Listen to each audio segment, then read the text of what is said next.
বাংলাদেশের কৃষি আজ নানা চ্যালেঞ্জের মুখোমুখি। উৎপাদন বাড়াতে দীর্ঘদিন ধরে বেড়েছে রাসায়নিক সার ও কীটনাশকের ব্যবহার, যার প্রভাব পড়েছে মাটি, পরিবেশ এবং মানুষের স্বাস্থ্যের উপর। এমন এক বাস্তবতায় কিছু কৃষক আবার ফিরে যাচ্ছেন প্রকৃতি নির্ভর কৃষির পথে। আজ আমরা জানব একজন প্রবীণ কৃষকের গল্প, যিনি রাসায়নিক কৃষির পরিবর্তে জৈব পদ্ধতিতে সবজি চাষ করে তৈরি করেছেন এক অনন্য উদাহরণ। নাম তার মনসুর আলী। আজ মনসুর আলী চাচার মুখে শুনব সবুজ কৃষির গল্প।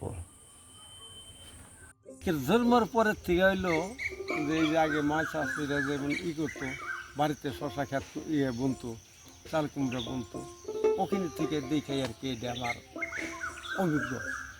ওই জিনিসগুলি আমি জমিতে করা যায়।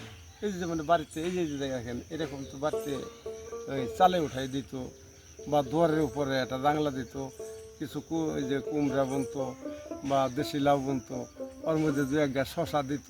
আমি ওগুলো দেখে দেখে ওই ক্ষেতগুলি আমি জমিতেই নেওয়া শুরু করছি। কারণ আমি তো এমনি কোনো রাসায়নিক বা ওই যে কীটনাশক ওষুধ আমি কিন্তু এটা ব্যবহার করি না। কীটনাশক ওষুধ ব্যবহার করলে এই বল্লাগুলি থাকতো না, আর এই মৌমাছি এগুলো থাকতো না। কারণ এই কিন্তু এই আর ফলের ক্ষতি করে না, যার জন্য আমি ওই ওষুধ ব্যবহার করি না। কৃষিকাজে রাসায়নিক কীটনাশক ব্যবহার না করার কারণ জানতে চাইলে তিনি বলেন, এটা আমার ব্যক্তিগত মত। কারণ ওই যে কীটনাশক ওষুধ ব্যবহার করলে যার পোকামাকড় যাবতীয় যা যা আছে সব কিছু ধ্বংস হয়ে যায়। আর যদি এই যে গাছপালার দিয়ে যদি ওষুধ তৈরি করে যদি দেওয়া হয় বিশুদ্ধ, মানে এই যে নিম গাছের পাতা, এটা এই যে গত বছর করছিলাম নিম গাছের পাতা দেয়। নিম গাছের পাতা আমি এক জায়গার ভিতর 4-5 কেজি পাইরে ভিজিয়ে রাখছিলাম, ওই পানিটাই আমি ব্যবহার করতাম। কারণ ওগুলো ব্যবহার করলে আমার গাছও ভালো থাকে এবং ফলনও ভালো হয়। ওই গন্ধে কিন্তু মাছি মশা থাকে, কিন্তু ওই বল্লা জাতীয় যে বিনা সাল দেয় এই জিনিসগুলি থাকে না, আমার যে ফসলে কোনো ক্ষতি করে না। এইটা আমার ব্যক্তিগত মতে আমার জানা বা দেখা বা আমি করতেছি এইভাবে। এছাড়াও তিনি রান্নার উচ্ছিষ্টাংশ পচিয়ে বালাইনাশক তৈরি করেন এবং ব্যবহার করেন তার সবজি জমিতে। ওই পেঁয়াজের যে পেঁয়াজ মরিচ যা করছে ওইটা একটা ওই বালতির ভিতরে সব কিছু জমা রাখছে, ওইটা জমা রাখে সেইটা ওই পচা পানিটারই আমি এই পানির সাথে মিক্স করে তারপরে হইলো স্প্রে করে দিতাম। আর মোটামুটি 2 লিটার 3 লিটার পানির মধ্যে আমরা ওইটা হইলো মিক্স করে তারপর হইলো ওই যে খেতে আমি এটা ব্যবহার করি। কারণ প্রথম আমি এই যে আমার লাউ গাছ দেখেন, কুমড়া গাছে কিন্তু আমি এগুলা করছি। বল্লাটা আছে না, যে বল্লাটা বিশুদ্ধ বল্লা, ওইটা হাল দিলেই ওই জায়গাটা পছন্দ লাগে, ওই বল্লাটা দমন হয়। কৃষক মনসুর আলী পর্যায়ক্রমিকভাবে মিশ্র ফসল চাষ করেন। তার জমি কখনো ফাঁকা থাকে না। তিনি মনে করেন এতে পোকামাকড় ও রোগ দমন সহ মাটির স্বাস্থ্য ভালো থাকে। যে পিন দেখা যায়, আমি মূল্য হইলো আসলে এটার মধ্যে কফি বোনা, এই কফির মধ্যে আসছিল উস্তে, এই যে উস্তা গাছ, এই যে দেখেন এই যে উস্তা গাছ, এই উস্তা গাছের যখন কিনা আমার গাছ লাল হয়ে আসলো, যখন বয়স হয়ে গেছে এটা দৌড়া, তখন আবার এই যে ডুঙ্গর গাছ বিলে দিছি। কিন্তু একভাবে আমি এই যে আসি আমার ফসল।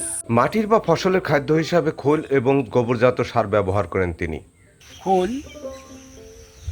আর হলো যে যে জৈব সার, যে আমার দেখেন মাটি হলো পচা মাটি, আমি এই যে গরু পালন করতাম, এই গরুর গোবর টোবর সম্পূর্ণ ক্ষেত ধরে ফেলাই দিতাম। এই এটার থেকে এই যে মাটি দেখেন, মাটি গেছে পয়সা একদম খুব নরম মাটি, ওই থুবের এখনো আমার আছে নাই। এইটার রেজাল্ট আপনি কি মনে করতেছেন, যে যারা রাসায়নিক করতেছে আর আপনি তো জৈব দিয়ে করেন, আপনি মানুষকে কি বলতে চান? যে এটা খাইতে একদম সুস্বাদ। এই যে আমার ফসল যারা নিয়ে খায়, শশা নিয়ে খায়, চাল কুমড়ে নিয়ে খায়, কথা বলতেন দুন্দল নিয়ে খায়, যারাই খাইতেছে তারাই তোমারটা কী দেবো না, তোমারটা খাইতে খুব সুস্বাদ লাগে। তা আমি বলি যে এই যে আমি এক এক সময় এক একজনটা এক এক কথা বলি, তোমরা তো বুঝবা না, এটা আমি বাইটা চিংড়ি মাছ ধরে বাইটা গাছের মধ্যে দিয়ে দিতাম ওই বোনার সময় মাটিতে, যার জন্যে এটার মধ্যে আর আমার ওই একলাই মাছের একটা গ্যারান আছে। এই বিভিন্ন কথা মানুষের বলি, কিন্তু আসল মূলে ওই যে রাসায়নিক সার ব্যবহার না করলে, জৈব সারটা খেত করলে, কারণ এটার ফসলটা খাইতে খুব সুস্বাদু।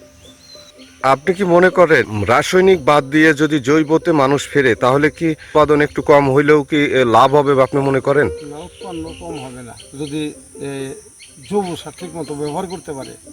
ক্ষেত্রে যে জৈব সার ব্যবহার করে, রাসায়নিক সারের চেয়ে এটা ভালো, রাসায়নিক সারের চেয়ে ভালো, খাইতে ভালো, মানুষের দেহ ভালো থাকবো। দেহের মধ্যে ওই যে রাসায়নিক সারের মধ্যে তো বিষ, এই বিষাক্ত জিনিস এখানে থাকবো না। আর গাছগাছালির বিষ, এই বিষে মানুষের ওই রকম ক্ষতিকার করে না। কিন্তু রাসায়নিক সার এই যে কীটনা ওষুধের যে বিষগুলি যেখানে মানুষের ক্ষতি হওয়ার ভিতরটা পিছিয়ে ঝাঁঝরা করে ফেলা যায়, ওই যে কিডনি নষ্ট হয়ে যায়, পাকস্থলী নষ্ট হয়ে যায়, ক্যান্সার হয়ে যায়, এই বিষ খাওয়ার জন্য প্রত্যেকটা জিনিসের মধ্যে বিষ দেওয়া।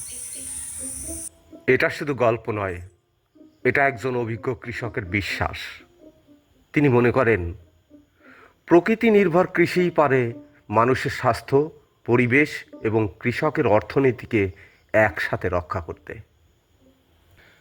তাই আসুন আমরা সবাই মিলে প্রকৃতি বান্ধব কৃষি চর্চা বাড়াই এবং একটি সুস্থ, নিরাপদ ও টেকসই খাদ্য ব্যবস্থা গড়ে তুলি।